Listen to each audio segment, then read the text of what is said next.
Merci à toutes et à tous d'être là. Donc, comme Monsieur Monnerel l'a dit, je suis Valentina Bisconti, professeure en sciences du langage à l'Université d'Amiens. Et je m'intéresse à tout ce qui est épistémologie, histoire de la linguistique, mais aussi à tout ce qui concerne les modèles du lexique. Donc, la compétence lexicale, comment elle se met en place, quels sont les dispositifs qui nous permettent d'assigner un sens au mot, etc. Donc, un certain nombre de problèmes tournent autour des définitions. La question de la définition est une question qui n'est pas uniquement théorique, c'est une question aussi extrêmement pratique, puisque tous les locuteurs, en parlant, et vous, entre vous, vous faites continuellement des définitions, vous donnez des définitions. Pourquoi ? Puisque justement, le problème de la définition relève à la fois, on pourrait penser qu'il relève du comportement humain en général, donc la manière d'interagir avec les autres, la manière de se coordonner aux autres, et puis peut-être aussi d'un comportement qui serait spécifiquement linguistique. Donc déjà, on a ces deux pôles, comportement général et comportement spécifiquement linguistique. Qu'en est-il? Où est-ce qu'on va situer la définition? Et il y a déjà un certain nombre de difficultés à essayer de préciser cet objet. La définition, généralement, est au cœur de ce que vous appelez les dictionnaires, n'est-ce pas? Et est-ce que vous connaissez, est-ce qu'on peut essayer de faire une distinction entre les définitions qu'on trouve dans les dictionnaires et les définitions qu'on trouve dans les encyclopédies? Ce n'est pas du même ordre, puisque justement, les dictionnaires essayent de définir plutôt des mots. Donc, on est plus ou moins dans le linguistique, alors que les encyclopédies, par exemple, essayent d'abord de définir des choses, des notions, des objets du monde. Donc, vous voyez, déjà, vous avez ces deux traditions qui sont là et qui se partagent, qui se disputent l'objet de la définition. Mais quand on parle de définition, je vous l'ai dit, je ne vais pas me restreindre uniquement aux définitions des dictionnaires, évidemment. On va considérer que c'est un phénomène naturel qui appartient à chaque locuteur. Et voilà que si on essaye de préciser l'objet, on a affaire plutôt à une famille d'objets, des choses qui sont très informelles même. On a des esquisses parfois, on a des commentaires qui portent sur le discours, on a des paraphrases, on a des périphrases, on a toute une série d'auto-réformulations. Donc ce sont des comportements spontanés qu'on fait et qui se laissent rattacher plus ou moins à cette idée, ou cet idéal peut-être, de la définition. Mais pourquoi a-t-on besoin de définir? À quoi ça sert que cet acte définitoire? Évidemment, nous recourons à la définition pour délimiter les référents. Ou nous définissons parce que nous ne sommes pas certains du mot que nous utilisons ou de la manière dont les autres le comprennent. Et donc, nous avons besoin, en quelque sorte, de nous entendre sur le sens du mot pour pouvoir l'utiliser de manière partagée. Et donc, pour fixer ce que j'appelle un standard sémantique commun, une sorte d'entente sémantique. Mais on peut définir aussi pour asserter un certain point de vue, pour construire, pour négocier des états de choses. Ou encore de manière peut-être un peu théorique, pour énoncer des conditions de pertinence et de validité, de vérité des concepts qu'on utilise. Donc, vous voyez, l'acte définitoire répond à toute une série de finalités qui sont même très variées et qui parfois complexifient notre notion de la définition, notre appréhension de la définition. Et voilà pourquoi un grammairien qui a beaucoup travaillé sur la définition l'a définie comme une compétence très vaste, cette compétence définitoire, qui mobilise beaucoup d'aptitudes. Aptitudes linguistiques, aptitudes métalinguistiques, mais aussi aptitudes cognitives. Donc vous voyez, nous avons tous les niveaux qui interviennent quand on parle de définition.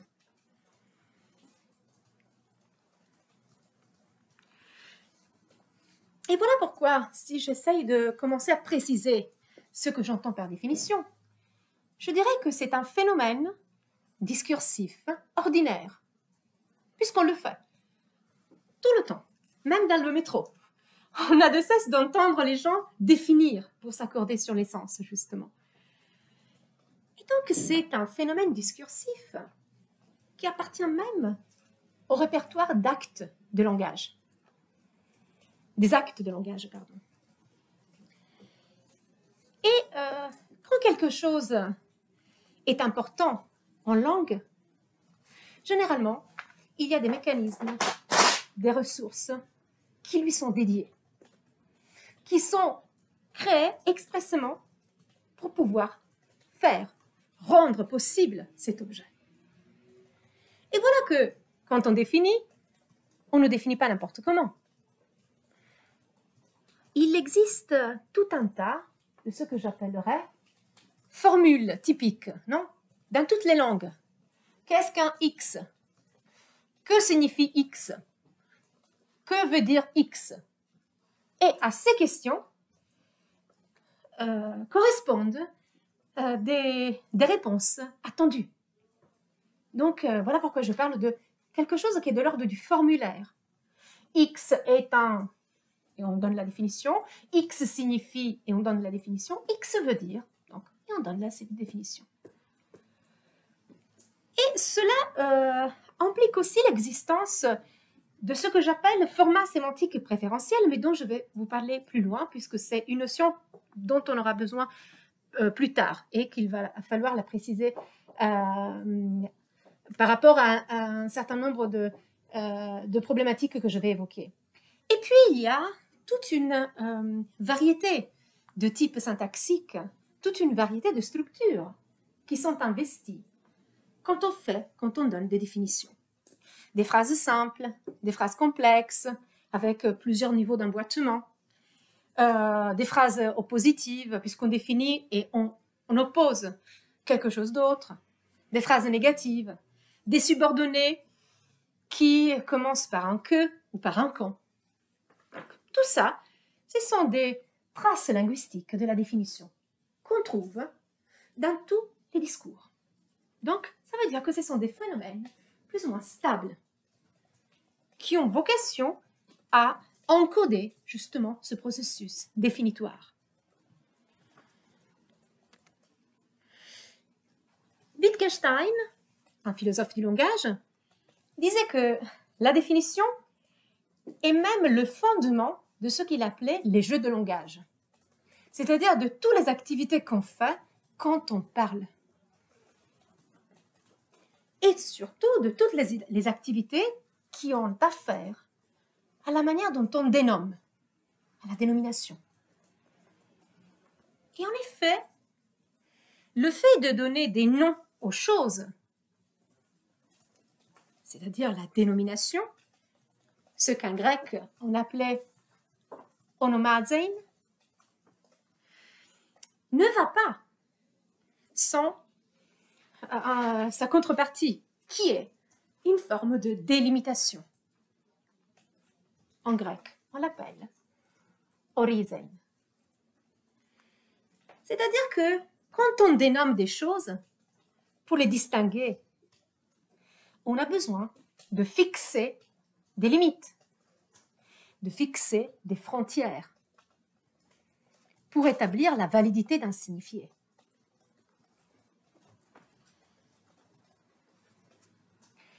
Et d'ailleurs, la notion même de définition signifie définir, c'est-à-dire fixer des limites, fixer des frontières. Vous définissez pour ça, pour fixer des frontières entre les mots, entre les sens. Donc, c'est une opération extrêmement complexe, comme on l'a déjà dit, extrêmement riche.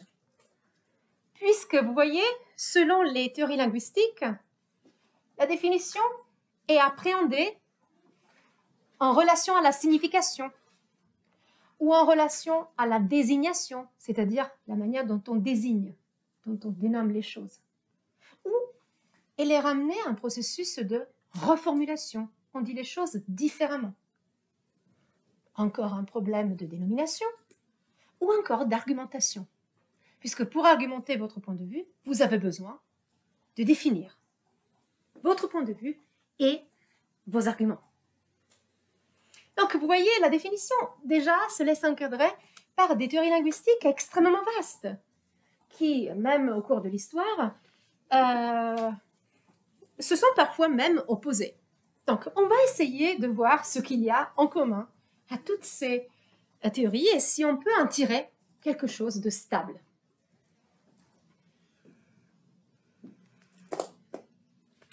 Alors, le problème de la définition a été déjà présenté par Aristote dans le livre Gamma de sa métaphysique. Et Aristote vous disait, la définition est un aspect consubstantiel de l'activité verbale de signification. Mais à partir de cette position, l'héritage linguistique s'est posé beaucoup de questions, surtout pour savoir quelle était la nature de la définition. Pourquoi? Parce qu'on a une incertitude sur la nature de la définition. Est-ce que c'est une activité métalinguistique? Donc, une activité de réflexion sur le langage? Non. Ou bien, est-ce que c'est une activité naturelle, cognitive générale, qui n'est pas de nature métalinguistique, c'est-à-dire qui est non métalinguistique? Voyez, on a deux polarités. Soit la définition est un phénomène métalinguistique, soit elle ne l'est pas. Et effectivement, ces deux positions ont été interprétées au fil de l'histoire par différents chercheurs. Je vais vous présenter une première série de positions qui considèrent que l'activité de définition, le fait que nous faisons des définitions, n'est pas une activité métalinguistique. Et pourquoi? Puisque, comme le dit Josette Reidebov, parce qu'on ne le définit pas pour uniquement s'entendre sur le langage, mais parce que la définition nous permet de répondre à un besoin social, qui n'est pas un besoin linguistique. C'est un besoin de nature sociale, primordial, qui est celui de se faire comprendre. Ce n'est pas pour discuter du langage que le fait, c'est tout simplement pour se comprendre entre nous. Voilà pourquoi elle ne serait pas de nature métalinguistique. Et donc, ça relève d'un comportement social de l'homme. C'est que d'autres chercheurs, comme Martin, ont appelé justement définition comme activité épilinguistique, quelque chose de spontané qui n'est pas encore conscient en termes de réflexion sur le langage. Et pourquoi? Notamment Martin dit que la définition naturelle se rattache à l'épilinguistique, à ce comportement spontané qu'on a, ce comportement langagier spontané. Parce que justement, dans les énoncés définitoires, on trouve généralement des discours qui portent sur les choses. On essaye de définir les choses et pas les mots. Donc on est plus tiré vers le mondain que le linguistique pur, vers l'extra-linguistique que vers le linguistique. Et voilà pourquoi ce serait même une sorte de... La définition pourrait motiver ce que d'autres chercheurs comme Rigel appellent une pragmasémantique, une théorie des performances qu'on fait quand on parle. Le point de vue est complètement renversé par d'autres chercheurs, notamment des chercheurs du courant générativiste, comme Bierbusch et Kiefer, qui considèrent en revanche que non, la définition n'est pas une affaire de performance. Elle procède de la compétence langagière. Et voilà qu'on en fait une opération métalinguistique. Et on trouve les positions de chercheurs comme Weinreich, Putnam, Bierbusch, Kiefer, justement, qui essayent d'argumenter que c'est une opération métalinguistique puisque c'est tout simplement, et même si ce n'est pas simple, mais quand même, une réponse attendue par rapport à l'énoncé. C'est la réponse obtenue quand on vous pose « qu'est-ce qu'un X ?» un mot quelconque. Et la réponse que vous donnez n'est pas quelque chose d'aléatoire. Non. C'est un format, une forme récurrente, une phrase presque stéréotypée qui, pour ce groupe de chercheurs, correspondrait à l'aspect culturel même de la signification d'un mot. Je dirais que, en poussant encore la réflexion plus loin, on pourrait même envisager la définition comme quelque chose de plus complexe. Mais je ne vais pas aborder cet aspect. La définition serait même une opération, non pas métalinguistique, mais métamétalinguistique. Pourquoi? Parce qu'elle devient le modèle de l'analyse sémantique. Typiquement, les sémantiques structurales se sont servis des définitions des dictionnaires pour créer des théories en forme de dictionnaire. Et vous avez, pendant les années 70, même des théories qui se développent sous la forme de dictionnaires et qui retiennent le principe spécifique des dictionnaires qu'on définit les mots selon les conditions nécessaires et suffisantes. Mais voilà, je ne vais pas aborder cet aspect. Donc, vous voyez, si je fais un premier bilan, quand on a affaire à la définition, on a déjà une zone d'incertitude théorique, puisqu'on ne sait pas si c'est métalinguistique, linguistique ou autre. Mais la diversité des positions nous laisse comprendre quand même qu'on a affaire à des objets différents. Et comme un épistémologue de la linguistique l'a bien vu, Sylvain Auroux, on peut effectivement déjà essayer d'opposer deux types d'objets. La définition comme opération discursive en langue naturelle, donc tout ce qui est spontané, tout ce qui est le fait des locuteurs, et puis la définition comme représentation sémantique d'un mot. C'est-à-dire tout ce que font notamment les lexicographes. Donc, on a ces deux objets, macro-objets. Déjà, on essaye de s'entendre sur ces deux modèles. Mais autre chose, disons, un autre aspect qu'il faut mentionner et qu'il ne faut pas perdre de vue, est que toutes les activités humaines se servent de définitions. Dans tous les types de discours, dans les discours ordinaires, comme je viens de vous le dire, et comme je vais vous le montrer, mais aussi dans le discours poétique. La poésie est pleine de définitions. Formidable, pour changer les référents, pour innover les référents.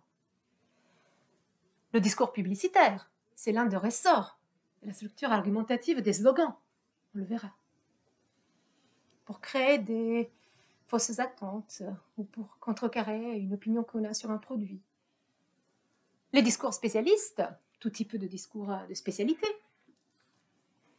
et discours techniques et même scientifiques, comme typiquement le discours de la linguistique, si vous voulez. Donc, vous voyez, on a affaire à beaucoup de discours qui produisent des définitions. Et alors, j'en viens à ma position, définir est effectivement une activité qui n'est pas homogène. Déjà, on a affaire aux définitions spontanées, aux définitions savantes. Et il est facile de se rendre compte que même toutes les définitions qui figurent dans un dictionnaire ne sont pas du même type. Il y a parfois contradictions, plein de contradictions. Et donc, qu'il y a des différences très importantes dans la manière dont les locuteurs ordinaires définissent et dont les lexicographes le font. Pour les locuteurs, comme le dit Niques, il suffit tout simplement que la définition soit contextuellement appropriée et suffisamment discriminante. C'est de l'ordre de l'à peu près. C'est une tendance. Alors que, pour les lexicographes, elle doit être générale. Elle doit s'appliquer à tous les contextes. Donc, il y a un impératif de généralité.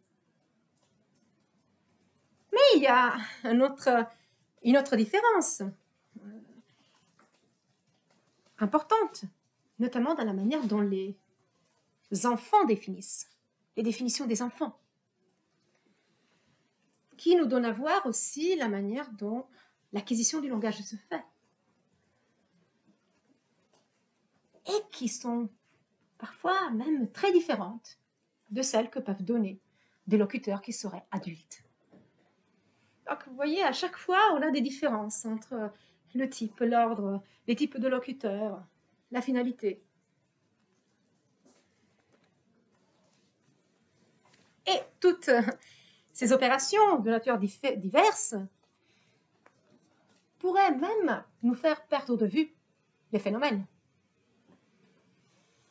Pourraient nous faire perdre de vue la nature du phénomène. Et alors, un impératif qu'un linguiste a, systématiquement, est justement de sauver un phénomène, de le reconnaître et de le sauver. Alors, la manière dont j'essaye de sauver le phénomène de définition est de me poser quelques questions. Qu'est-ce qu'il y a de commun entre tous les types de définitions que j'ai évoqués? Est-ce qu'il y a des similarités? Et est-ce qu'il y a des structures sémiotiques qui seraient du même type dans les différentes définitions? Et surtout, est-ce que je peux ramener toutes les définitions, plus ou moins, qu'on a évoquées, à des macrotypes qui seraient très idéaux, certes, mais qui pourraient nous expliquer un certain nombre de paramètres du phénomène. Vous voyez, j'essaye de me poser des questions pour extraire des propriétés similaires à partir de tous les phénomènes définitoires qu'on a pu évoquer jusqu'ici.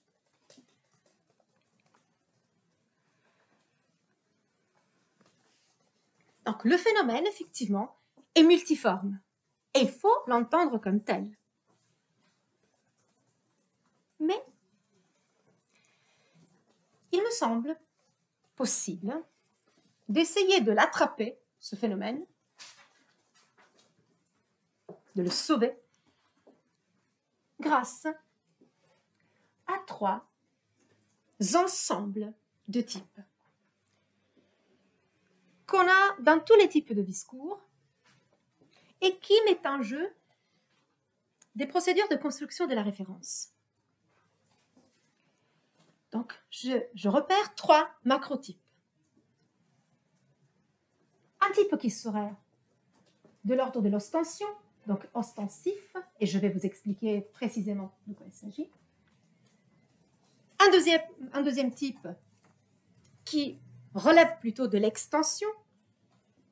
Un troisième qui relève de l'intention, qui sont deux manières de construire l'accès au sens par la monstration, par l'exemplification,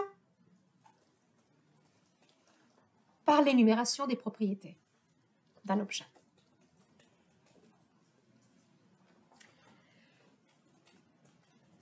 Donc, vous voyez, j'identifie 3 types, ostensif, extensionnel ou extensif, et intentionnel ou...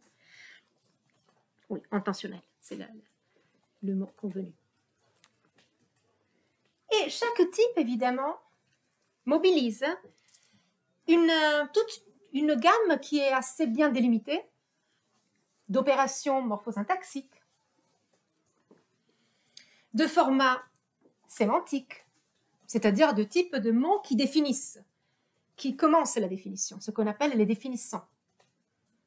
On va dire, c'est une personne qui, c'est un instrument par lequel, c'est un lieu où, c'est un procès par lequel, c'est le résultat du procès, c'est l'action par laquelle. Vous voyez, et ce sont des catégories qui appartiennent, en vérité, à l'histoire de la réflexion sur le langage et à l'histoire de la grammaire.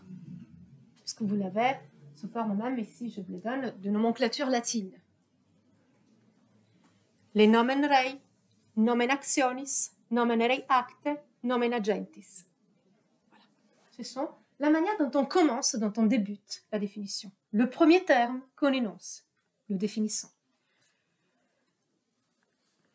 Et ces objets, tous ces définissants, ces classes de définissants, seraient quelque chose qui répondrait à des contraintes de type cognitif. Donc ça veut dire qu'on les dégage à partir de la comparaison des langues. Et c'est quelque chose qu'on retrouve généralement dans les définitions de tous les dictionnaires, à tel point que Robert Martin a proposé d'en faire des primitifs, c'est-à-dire des mots qu'on ne peut pas décomposer, qui sont indécomposables, qui sont primitifs justement, et qui permettent de définir toutes les entrées d'un dictionnaire. Et même à partir d'une étude, Martin montrait que dans un dictionnaire comme le Petit Robert, il existerait 16 primitifs lexicographiques pour une nomenclature de 65 000 lemmes, de 65 000 mots. Donc, ces 16 primitifs sont extrêmement productifs puisqu'ils vous permettent de définir environ 65 000 lemmes. Tellement ils sont généraux. Après, la question qui se pose est l'universalité de ces primitifs. Est-ce qu'on les retrouve de la même manière dans toutes les langues? Et là, on touche justement aux universels de la catégorisation métalinguistique. Mais la question est ouverte, donc je ne peux pas vous donner des réponses, du moins simples. Les différents types, donc, en plus d'avoir des formats sémantiques préférentiels, des structures syntaxiques, évidemment, activent toute une série d'opérations discursives. Donc, vous voyez, c'est vraiment une machine qui travaille à plein régime, si vous voulez. L'hypothèse que je peux faire est que ces 3 types ne sont pas désordonnés. Non. Ces 3 types, ostensif, ostension, extension et intention, serait quelque chose de progressif, c'est-à-dire il permettrait de codifier la référence de manière de plus en plus générale. Je vais vous le montrer à la fin, puisque j'ai besoin évidemment d'exemples pour vous le montrer. En tout cas, le type ostensif, le type qui montre l'objet qu'on définit, serait un degré 0 de définition. Et même, je dirais, un degré 0 de la signification. Le type extensionnel, par lequel on définit en donnant des exemples, s'appuie, vous voyez, sur toute une série d'exemples de la référence, mais qui ne permettent pas encore d'accéder à la signification générale. Et ce serait seulement le type intentionnel qui serait en mesure de formuler de traits de sens. Et donc, qui serait le plus formalisable, qui serait le plus généralisable, le plus général, justement. Et voilà pourquoi c'est celui qu'on trouve généralement dans les dictionnaires. Mais méfiez-vous, parce que ces trois types, je vous dis, ils semblent être organisés de manière à codifier de manière progressive la généricité, mais comme dans tous les phénomènes de langage, on a affaire à des formes mixtes. Il n'existe jamais de phénomène pur, si vous voulez. Et donc, ça veut dire que dans une définition, vous aurez davantage quelque chose qui serait de l'ostensif, mais qu'on peut, par exemple, repérer des éléments d'ordre extensionnel. Donc, il y a toujours une dominante, si vous voulez, qui est plus saillante que les autres, et voilà pourquoi je parle de macrotype. Voilà, donc ça c'est un peu le cadre théorique et le cadre d'analyse que je vous propose. Et mon propos s'appuie sur des corpus, des corpora de différents types. Donc des définitions d'enfants, en particulier d'enfants italophones scolarisés, 7-8 ans. Des définitions savantes, donc empruntées au dictionnaire et aux grammaires, puisque les grammaires aussi donnent des définitions. Des définitions ordinaires, c'est-à-dire de locuteurs ordinaires, et des définitions issues de discours de spécialité, voilà, publicitaires. Je pense que j'ai utilisé aussi une définition mathématique pour vous montrer justement qu'est-ce qu'il y a de commun entre tous ces différents corpora.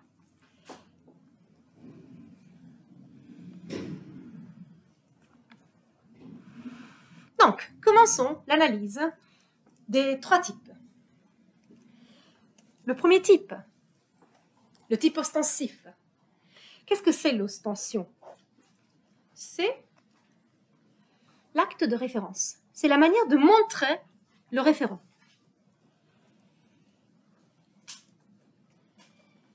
On montre le référent.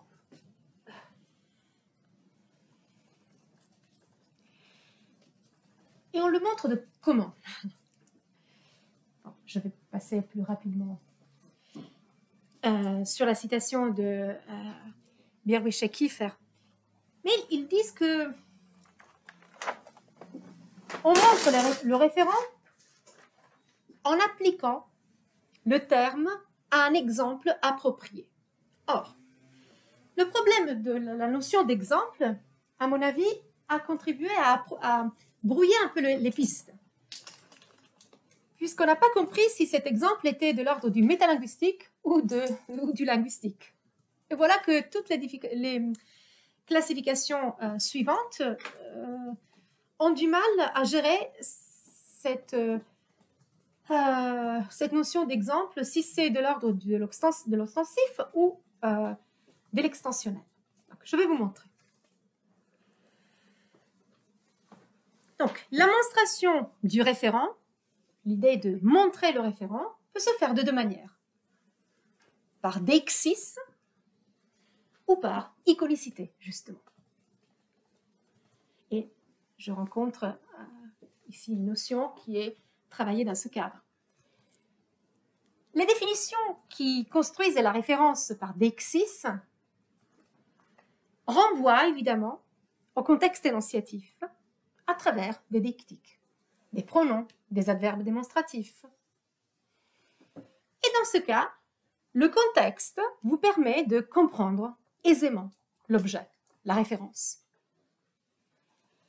Alors que les définitions de type iconique sont plutôt mimétiques, essayent de mimer le référent. Le référent, il n'est pas indiqué par un geste, par exemple. Il est mimé. C'est de l'ordre du phonosymbolisme. Et je vais commencer à vous donner des exemples.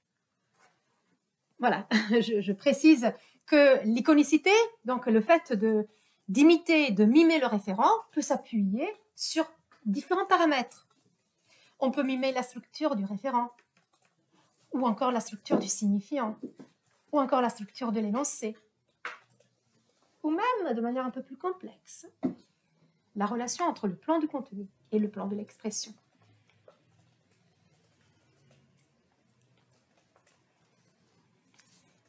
Toujours est-il que les deux manières de construire la référence, deictique ou iconique, ne sont pas mutuellement exclusives. On peut même les intégrer. On a des choses toujours mixtes, comme je vous le disais. Et voilà que je commence par le premier corpus, donc les définitions d'enfants. Donc, j'ai rassemblé une population d'enfants de 7 ou 8 ans, italiens, scolarisés, donc qui fréquentent l'école élémentaire, et je leur ai soumis plus ou moins une liste d'une trentaine de mots qui sont censés être connus par cette classe d'âge d'enfants, disons les enfants de cette classe d'âge. Donc, je transcris les définitions sans ponctuation pour ne pas ajouter de filtre, et je vous donne entre crochets des éléments qui constituent la définition, mais qui ne relèvent pas du linguistique. Donc, je vous donne les gloses, qui décrivent quoi? Les gestes, les postures, les mimes que les enfants adoptent pendant l'entretien, évidemment, pour désigner l'objet. Donc, ça donne des choses intéressantes. Donc, premier type de définition, donc définition ostensive de type iconico-gestuel. Donc, soit vous avez une question comme « Qu'est-ce qu'un cahier ?» L'enfant a le cahier sur la table. Évidemment, il va dire « Ça, c'est un cahier. » Donc, définition deictique. Vous dites « Ça, c'est un cahier. » Mais, il peut avoir recours aussi à une représentation mimétique du référent, qui peut aussi coexister avec le deictique. Je vais demander, que signifie bailler? Qu'est-ce qu'il fait l'enfant? Ça. Voilà, là j'ai un masque, vous ne voyez pas. Il baille. Elle baille, parce que c'était de petites filles. Donc, elle montre l'acte de bailler en le faisant, tout simplement, sans le définir. Ce qu'on pourrait même appeler définition incarnée.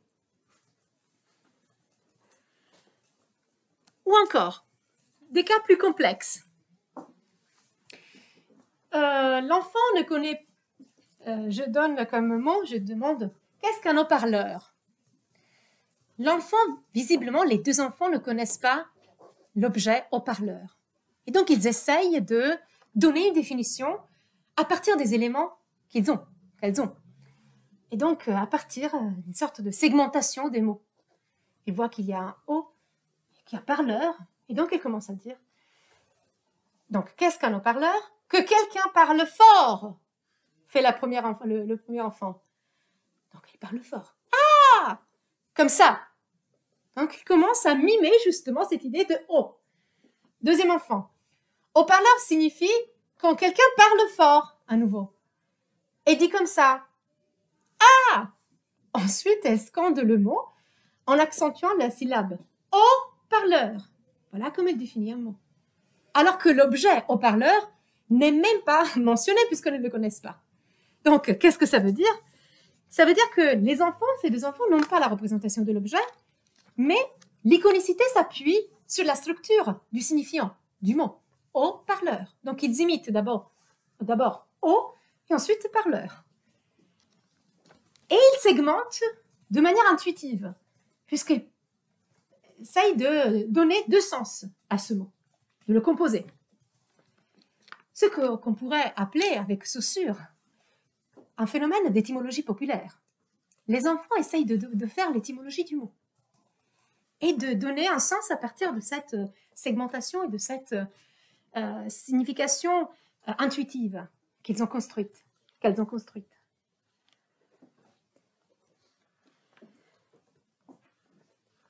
Après, on voit aussi que elles s'engagent dans des définitions qui voudraient être plus générales.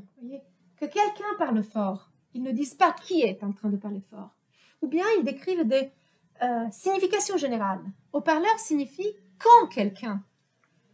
Donc là, ils adoptent des définitions génériques voyez, même si la définition reste ostensive. Mais parce que, puisqu'elle n'arrive pas à tenir la définition générique, elle retombe justement, elle préfère adopter des stratégies de type phonosymbolique, qui sont plus accessibles et plus compréhensibles.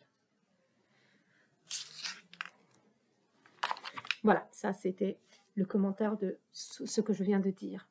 Donc, on a vu effectivement que ces deux définitions, il y a une amorce qui essaye de construire un discours plus général, quelqu'un ou quand quelqu'un.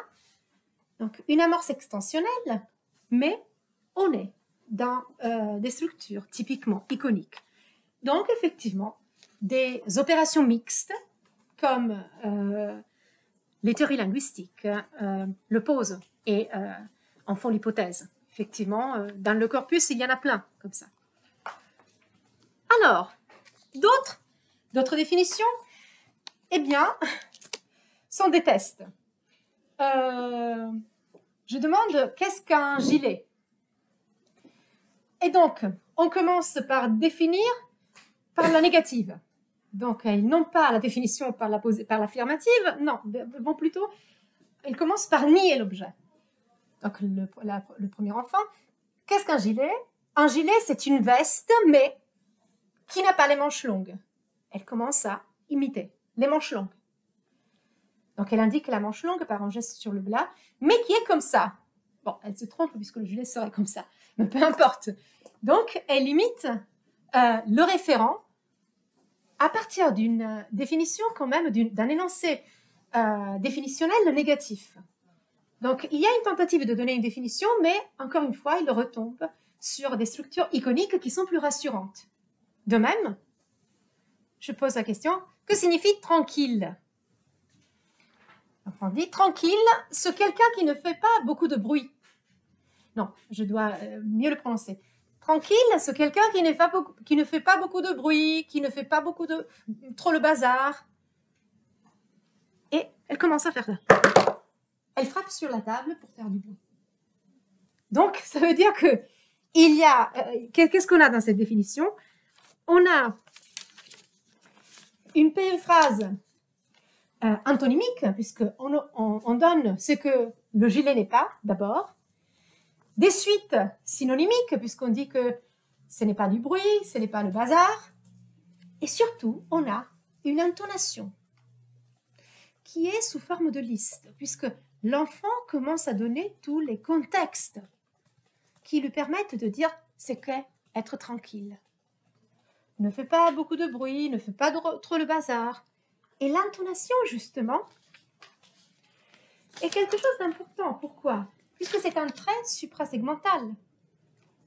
Ça veut dire que ce trait intonatif est en train d'engager l'enfant dans une définition de type extensionnel, c'est-à-dire elle commence à donner des exemples.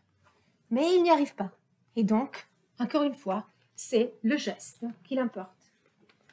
Donc l'enfant s'apprête idéalement à donner tous les contextes dans lesquels le mot peut s'utiliser, ou en niant les contextes d'usage, et puis, voilà, on n'arrive pas, et donc on retombe sur des structures de type mimétique.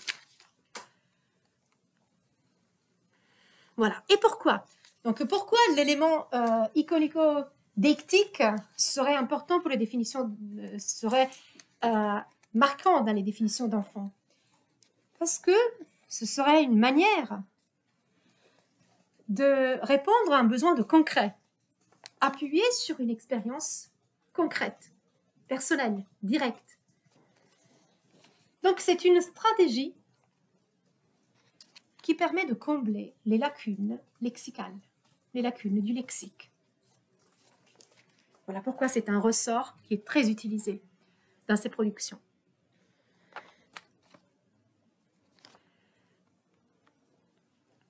Qu'est-ce qu'on a? Là, je vais continuer à illustrer la notion de définition ostensive par rapport à un corpus de slogans publicitaires. Donc, un tout autre discours, tout autre genre, mais qui a évidemment des effets, qui peut avoir des effets pragmatiquement marqués. Qu'est-ce qu'on trouve dans les slogans publicitaires? Quelque chose qui a été très étudié par Marc Bonhomme, notamment dans un article à paraître. On trouve des pastiches de définition lexicographique. Qu'est-ce que ça veut dire? On imite la manière dont un dictionnaire définit. Donc le niveau iconique, justement, concerne la structure de l'énoncé définitoire. On mime la définition lexicographique. En utilisant des verbes métalinguistiques ou des formes de paraphrase qu'on utiliserait dans les dictionnaires. Je vous en donne deux. Deux exemples qui sont empruntés à l'Observatoire des slogans, qui recense quotidiennement tous les slogans publicitaires exploités en France. Donc ça, c'est le jambon à Aoste. Première définition, partage égoïste. Je ne sais pas, je ne connais pas. Se dit de quelqu'un qui partage avec soi-même les délicieuses tranches de jambon à Aoste. Encore, continue. Sans le bourret. Savourer avec soi-même les irrésistibles tranches de jambon à Aoste. Donc vous voyez? Et pourquoi les slogans ont recours à ce type de définition, ce mimétisme, ces pastiches de définition lexicographique? Parce que, typiquement, les définitions de dictionnaire ont une valeur stipulatoire. Elles énoncent un sens, le stabilisent. Et donc, vous voyez, du point de vue rhétorique, l'imitation du discours d'autorité du dictionnaire est censée ratifier symboliquement le néologisme, partage égoïste, solo vrai, qui est forgé pour rendre compte d'un objet hors du commun, comme le jambon à Aoste. Vous voyez, ça n'a rien à voir avec les définitions d'enfants, mais c'est un principe tout aussi iconiciste qui est engagé ici. Et il y en a plein dans les slogans publicitaires. Ça, c'était des énoncés que j'avais trouvés aussi dans les affiches de métro. Donc, faites attention parce que vous êtes envahis par les définitions. Elles sont partout. Voilà. On a aussi, comme pour interroger aussi mon troisième corpus, les définitions savantes, c'est-à-dire la tradition des dictionnaires. Et là, l'ostension est un peu plus difficile à reconnaître. Pourquoi? Parce que dans ce cas, l'ostension prend la voie de quelque chose qu'on appelle l'autonymie. C'est-à-dire, un mot n'est pas utilisé pour signifier, mais uniquement pour se montrer. On veut montrer un mot, pas le décrire. Je vais vous en donner un exemple. Donc, dans ce cas, effectivement, le mot s'autodésigne sans véritablement signifier. Donc, on a affaire à une opacification de la référence, comme le disent Colino et Mazière. Et donc, le pouvoir de désignation du mot est en quelque sorte bloqué.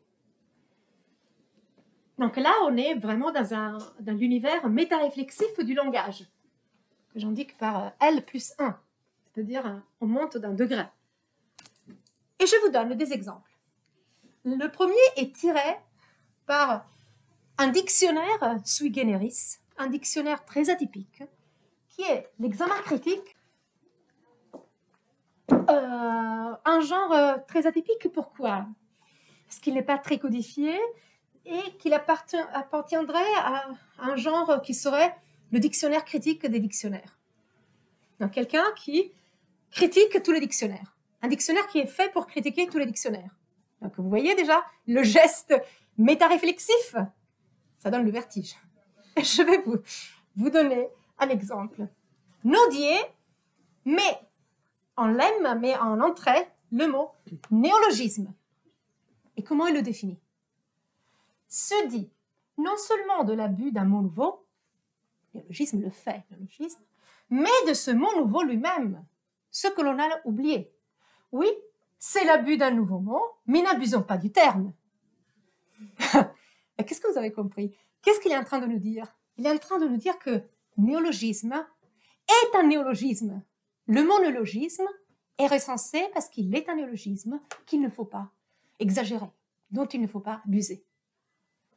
Donc voilà, on met en l'aime des choses qui commencent à se forger, c'est-à-dire c'est la métalangue des dictionnaires qui est décrite. Donc voilà, néologisme serait dans ce cas. C'est autonyme aussi. Voilà, la définition précise que le définiendum, c'est-à-dire néologisme, est non seulement une pratique que les lexicographes adoptent, mais que c'est un type de mot, c'est un néologisme. Et donc, il figure en tant qu'un trait, puisque Naudier veut énoncer pragmatiquement une mise en garde. Le mot existe, mais ne l'utilisez pas. Et surtout, n'utilisez pas trop de néologisme dans un dictionnaire. C'est ça qu'il est en train de vous dire. Deuxième, le non-sens. Il va définir le mot non-sens. Anglicisme, fortuosité. Donc là, on est la chasse contre les xénismes.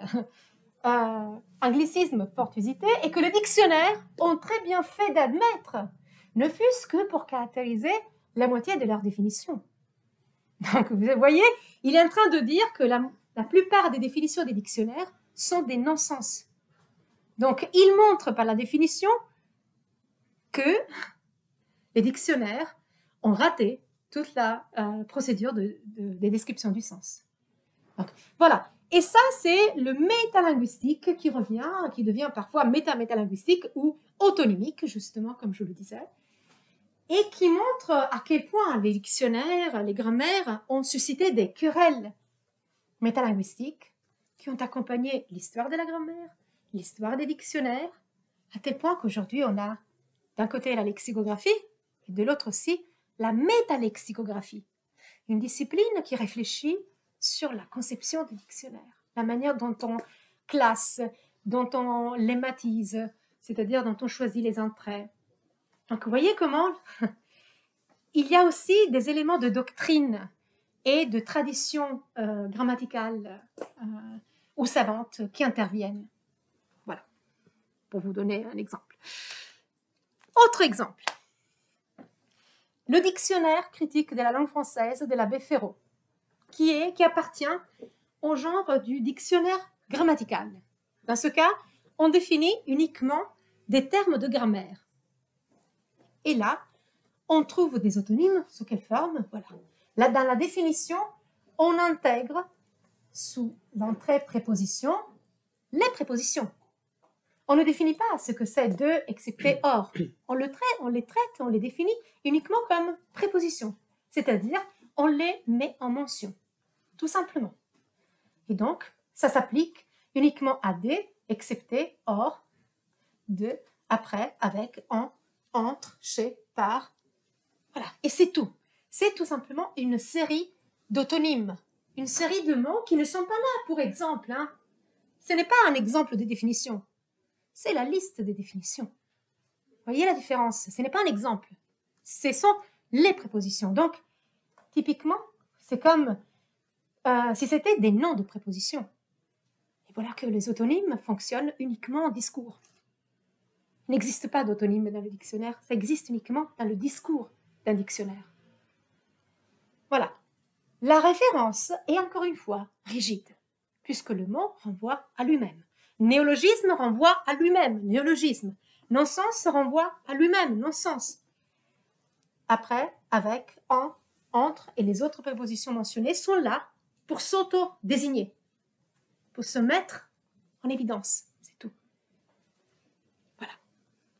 Mais là, c'est extrêmement complexe comme discours. Mais pour vous dire jusqu'où va cette idée d'ostension, le fait de montrer le référent, montrer la chose en la définissant et la définir par la monstration. On en vient au type 2. Ici, on n'est plus dans l'iconique, on est dans l'exemple. C'est-à-dire on définit en donnant tous les exemples qui nous viennent à l'esprit, en quelque sorte, par rapport au référent. Donc, la définition extensionnelle renvoie à l'extension du mot, c'est-à-dire tous les objets auxquels on peut appliquer le mot. Le mot chaise, je peux l'appliquer à quel type d'objet? Voilà, je donne par exemple un certain type de chaise comme exemple du mot. Et dans ce cas, vous voyez, la définition, l'accès à la signification n'est pas non plus immédiat, puisqu'il faudrait retenir tout ce que les exemples partagent comme traits.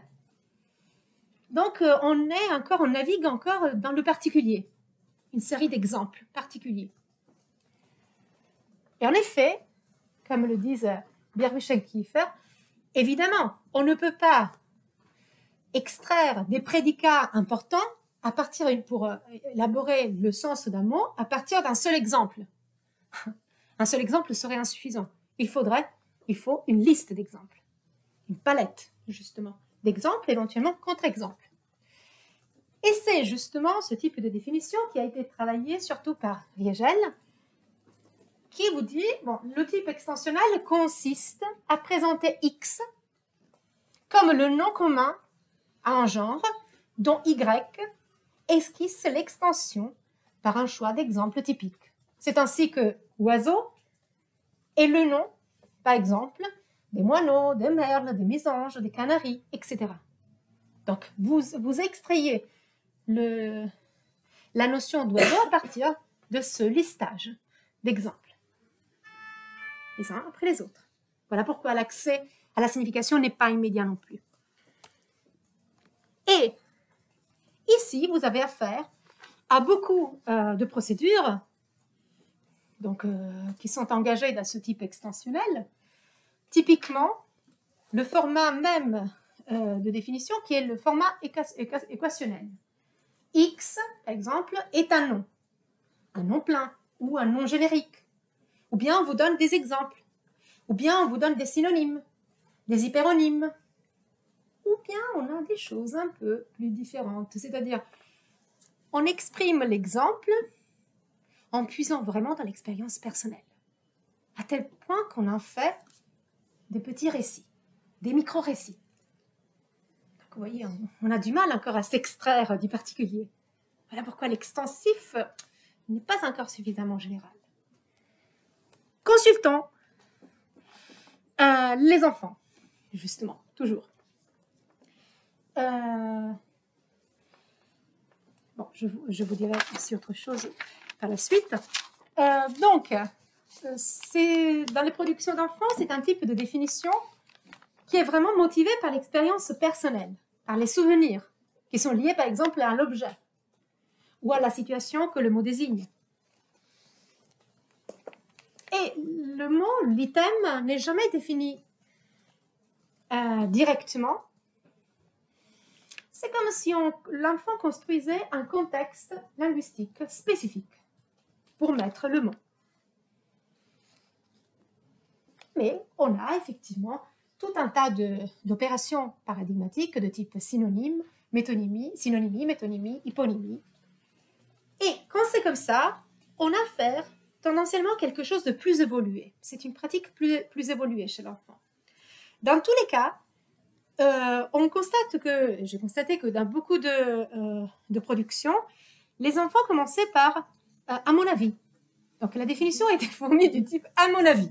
Donc par un marqueur modalisant, secondo me en italien, à mon avis, qui montre que la définition est conçue comme un fait privé, personnel, donc qui nous situe en deçà de l'horizon conventionnel de sens, justement.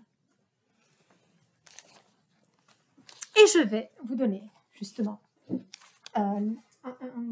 des exemples, disons, des types de définitions selon le phénomène investi. Liste d'exemples. Je demande à l'enfant, qu'est-ce qu'un écran? L'enfant répond, l'écran est un objet que nous utilisons quasiment tous les jours. Genre, l'écran de la télé, l'écran de l'ordinateur, l'écran de la tablette, l'écran du portable. Genre, quand nous disons « Oh, l'écran s'est cassé ». Donc là, il commence à vous donner toute une série d'exemples de ce qu'est l'écran et il commence aussi à donner une situation spécifique. L'écran qui s'est cassé. Autre chose. Qu'est-ce qu'une quiche? Une quiche, c'est genre un gâteau éponge. comme un gâteau, mais salé. Donc, il vous donne un exemple, ce n'est pas tout à fait bon, et donc elle commence à ajuster. Voyez, en effet, il y a une forte utilisation de mots comme espèce, un genre de, un petit peu de. Ce sont des formes qui codifient le vague en langue. Des mots qui n'ont pas de force désignative propre, mais qui servent à atténuer la référence, à la flouter, parce que les enfants ne sont pas sûrs. Donc, ils se mettent à distance, un genre, un type, une espèce. Mais ils vous donnent quand même l'exemple. Qu'est-ce qu'un clocher? Le clocher, c'est une espèce d'église. Vous voyez? Typiquement métonymique, comme type de procédure. Il y a aussi des phénomènes de polysémie, sur lesquels je vais passer, ou voilà, encore un mot comme, ou des faits d'hyperonymie. Qu'est-ce qu'un saut? C'est une chose que fait un enfant quand il fait de l'activité physique. Quand il est heureux, il commence à faire l'intonation sous forme de liste pour commencer pour s'engager sur d'autres référents, mais qu'il ne trouve pas. Ou encore, il utilise la paraphrase. Qu'est-ce qu'une caresse? Caresse, c'est une chose gentille, non pas avec les mots, mais avec les gestes. N'est-ce pas magnifique? On dirait presque du poétique. Voilà. Donc, ça veut dire que même dans les cas où on aurait tendance à avoir un hyperonyme, en vérité, on trouve toujours des noms qui sont génériques ou des substantifs affaiblis, sémantiquement affaiblis, des substantifs qu'on appelle vicaires. Une chose, une personne, un truc, voilà, ce type de définitions qui sont utilisées. Et dans le discours ordinaire, pareil, on a, voilà, je vous donne un exemple pour avancer un peu plus rapidement. Même type de structure de type paradigmatique, comparative, avec synonymie ou voilà, énoncé copulatif, donc production d'adultes, donc définition d'adulte. Une voiture hybride est une voiture comme la Toyota de ton père. Voilà la définition. On la délègue, un exemple. Après, il faut connaître le père, la voiture, voilà, qu'a le père, mais peu importe. Le geste définitoire est assuré. Ou encore, voilà, toujours dans les slogans, des parasynonymes. Consommer de la viande, c'est engloutir des milliers de litres d'eau, avec des effets évidemment argumentatifs ou rhétoriques toujours marqués. Ou encore, définition mathématique, sens du mot soit en mathématiques.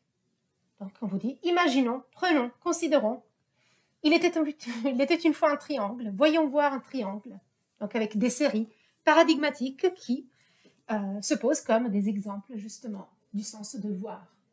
Toujours définition extensionnelle. Je vous ai dit que la définition extensionnelle a des formats syntaxiques variés et on trouve effectivement aussi typiquement des formes de subordonnées temporelles libres. Qu'est-ce que ça veut dire? On commence l'énoncé par une subordonnée temporelle. On donne le contexte d'usage et on délègue à l'interlocuteur, on laisse à l'interlocuteur le soin d'en faire et la référence. Qu'est-ce qu'une poursuite quand une personne te poursuit? Donc, vous donnez tout simplement le contexte avec un subordonnant au camp. Qu'est-ce qu'une invasion? L'invasion, c'est une chose qui, elle se corrige, c'est quand il y a par exemple la guerre. Vous voyez, elle avait commencé par donner une définition de type intentionnel sur laquelle elle n'était pas sûre, puisque invasion est un nom d'action.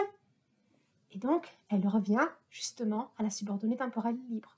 C'est quand il y a par exemple la guerre. Et ce type de définition, qui est donc très très répandu à la fois dans les productions d'enfants et dans les productions d'adultes, donc avec des subordonnées comme ça, libres, des subordonnées temporelles, les dictionnaires l'ont testé.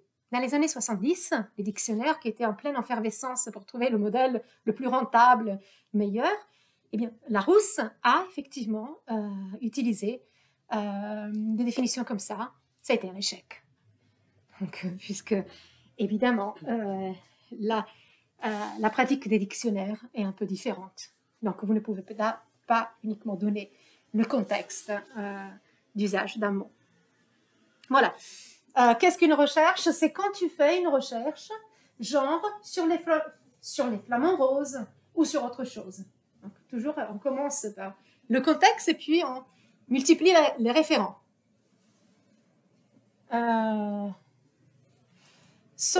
Qu'est-ce qu'un saut? Saut, c'est quand un enfant fait une action, genre quand il dit à sa maman, maman, je vais sauter, genre un saut de joie, saut de colère, saut pour jouer. Vous voyez combien il y a de gestes définitoires. Une subordonnée temporelle libre, une tentative d'utiliser un format sémantique généraliste, général, et puis une petite histoire qui est contée sous forme de citation fictionnelle, citation fictionnelle, où parfois on trouve des autocitations. Et je vais vous en montrer une. Voilà, non, je vais vous la montrer plus loin.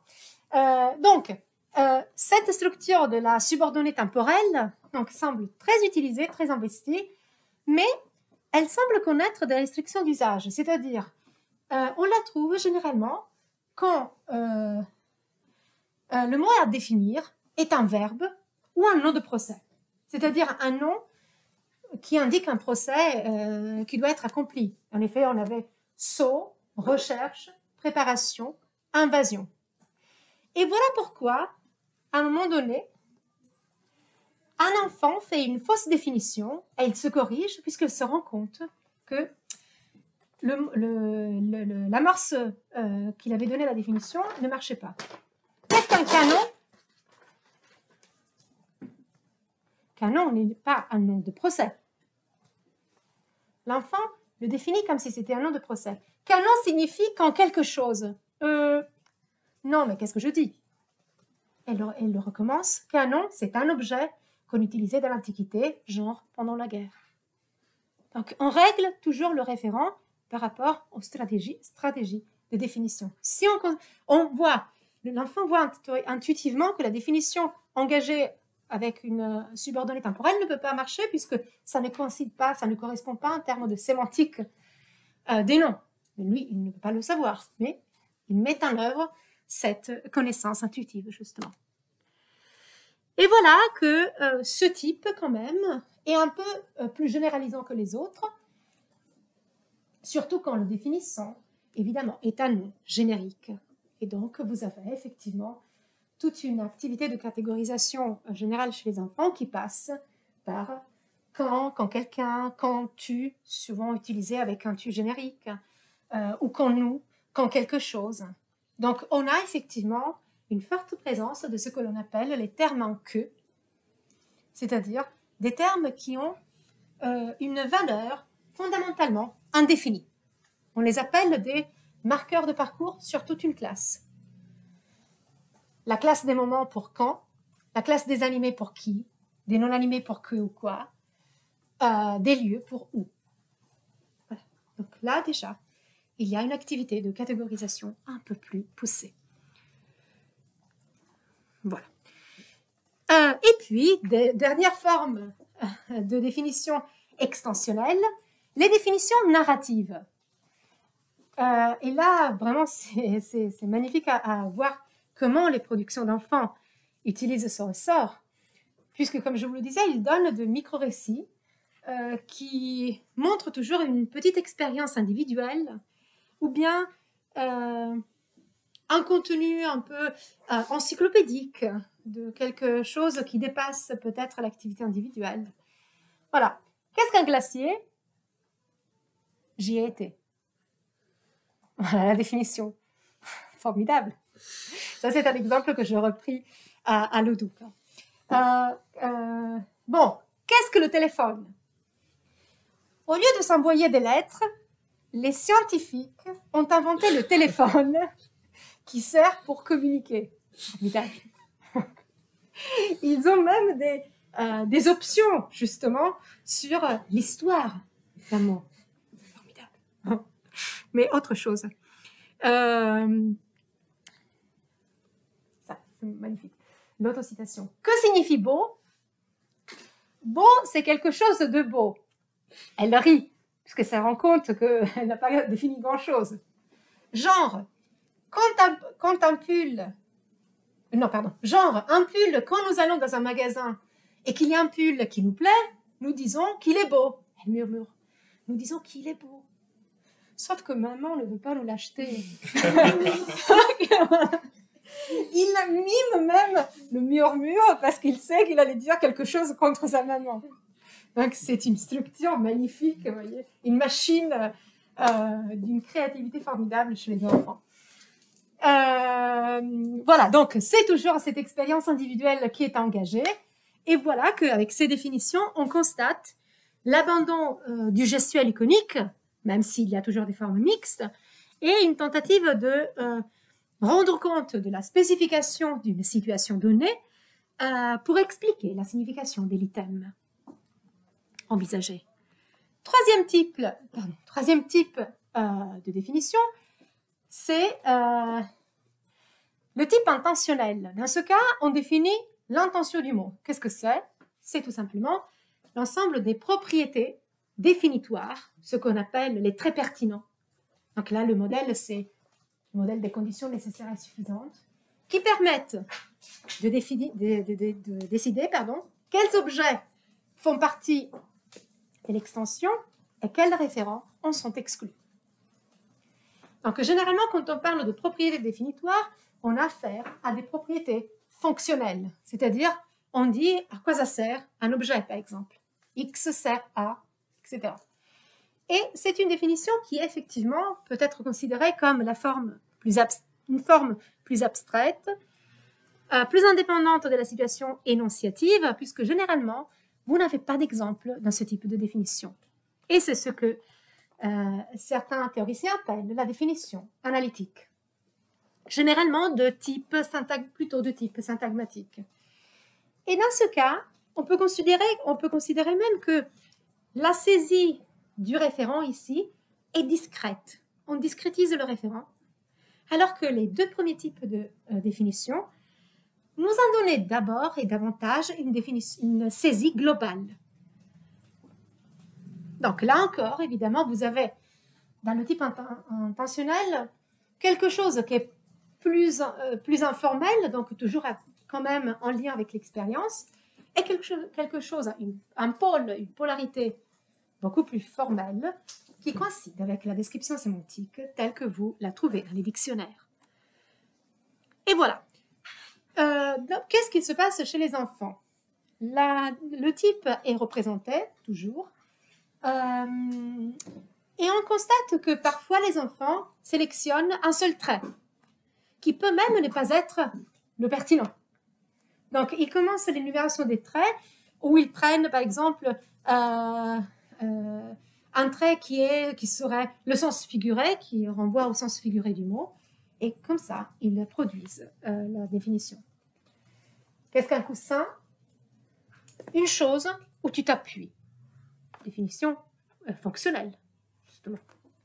Le coussin est une chose qu'on utilise pour dormir, donc le trait fonctionnel. Un lit, c'est une chose pour dormir, c'est une chose pour faire mieux reposer les gens. La cheminée, c'est pour se réchauffer et pour réchauffer la pièce. Donc là, effectivement, on est déjà, vous voyez, dans la généralité. Il n'y a plus d'expérience individuelle qui est relatée. Que signifie intelligent? C'est un enfant intelligent. Intelligent veut dire qui sait les choses. Pour dire qui sait les choses, nous ne disons pas... Pour dire qui sait les choses, nous ne disons qu'un mot. Cet enfant est très intelligent. Vous voyez là, la réflexion métalinguistique, comment elle travaille. Ce qu'elle vous dit, elle est en train de vous dire, je n'utilise pas, j'utilise le mot intelligent pour me référer à un état de choses, c'est-à-dire que l'enfant sait beaucoup de choses. Voilà, donc avec un développement métalinguistique justement sur l'adjectif intelligent. En tout cas, cela nous montre bien à quel point, comme le disait Sapir, le mot est une sorte de capsule de pensée qui embrasse des centaines et des centaines d'expériences. Et là, on commence à justement monter en généralité dans l'expérience. Voilà. Un exemple typique pour conclure sur les dictionnaires généraux de langue, vous voyez, le type intentionnel coïncide avec la définition la plus idéalisée, avec l'énumération des traits nécessaires et pertinents. Ciseaux, inventé au trésor de la langue française informatisée. Instrument servant à couper, composé de deux branches métalliques mobiles autour d'un pivot, tranchantes sur une partie de leur longueur et terminées aux extrémités opposées par un anneau. Donc, on donne une définition descriptive et fonctionnelle de l'objet. Mais méfiez-vous, parce que ce qui est la définition la plus idéalisée pour la lexicographie est aussi un ressort pour la littérature. Considérez pour la littérature, mais aussi pour les sciences, on la trouve un peu partout. Ce type de définition, justement, c'est le type de définition qu'on trouve dans le chapitre 22 de Moby Dick, première partie, où le personnage s'efforce justement de définir qu'est-ce que c'est qu'une baleine. Et vous avez la naissance de la cétologie pour essayer d'expliquer la notion de baleine. Ou encore, que Dostoïevski vous dit « Je pense que la meilleure définition de l'homme est la suivante. Créature bipède et ingrate. » Voilà un exemple de définition intentionnelle où les traits de sens seraient sélectionnés. Rapidement pour conclure, bon, j'avais aussi d'autres définitions portant sur la linguistique, mais je vais passer plus rapidement. Vous voyez bien que définir est une opération complexe, cognitive, linguistique, discursive, énonciative, textuelle, où plusieurs régimes sémiotiques s'hybrident, puisqu'on a vu justement de l'iconique, deictique et les autres types qu'on a vus. Voilà pourquoi on l'a défini aussi comme une activité multimodale, pour reprendre les mots de Véronique Traverso et Luca Greco. Donc vous trouvez le linguistique, le métalinguistique qui s'hybride avec l'extralinguistique, le paraverbal et le suprasegmental. Donc vous avez vraiment tout.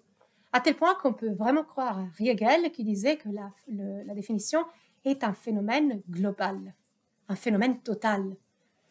Et que la linguistique de la définition peut-être trace un horizon de linguistique intégrale qui fut jadis invoqué par un structuraliste qui est Eugenio Coserio.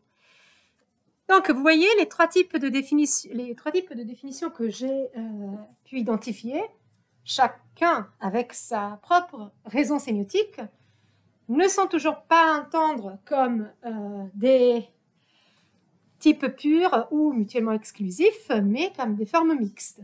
Mais on peut effectivement voir que l'extensif ou le deictique et l'iconique sont à l'œuvre, est moins général que l'extensionnel, où vous avez tous ces types de procédures, et qui serait déjà une étape plus poussée dans la généricité, jusqu'à l'intentionnel, où vous avez des énumérations des traits fonctionnels et un parcours de généricité et généralité qui est plus asserté.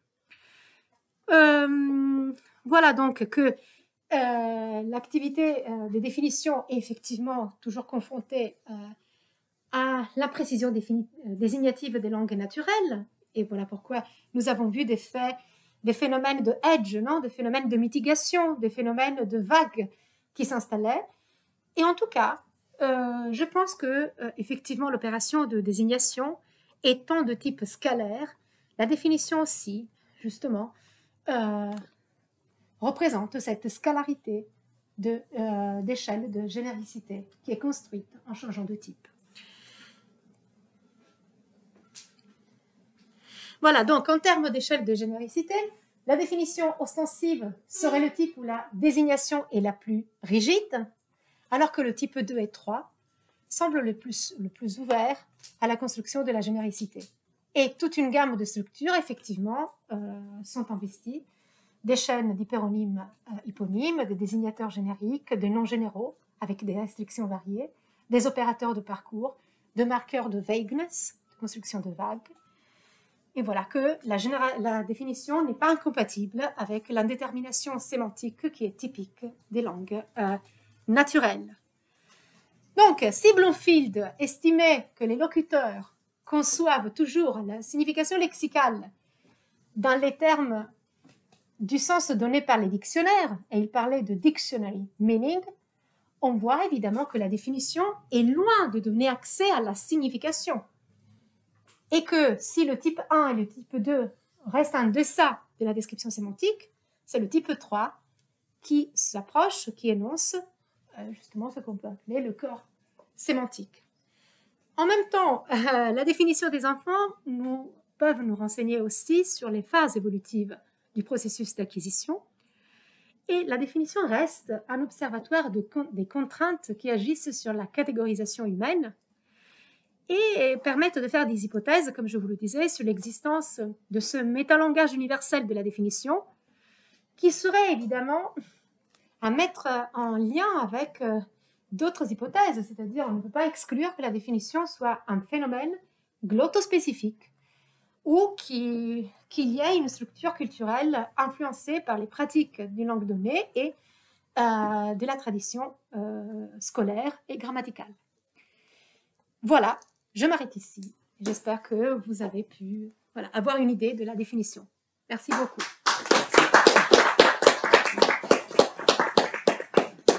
Merci beaucoup. Alors, c'est très bien, il nous reste un petit peu de temps pour les questions. Juste une petite remarque pour lancer éventuellement la discussion.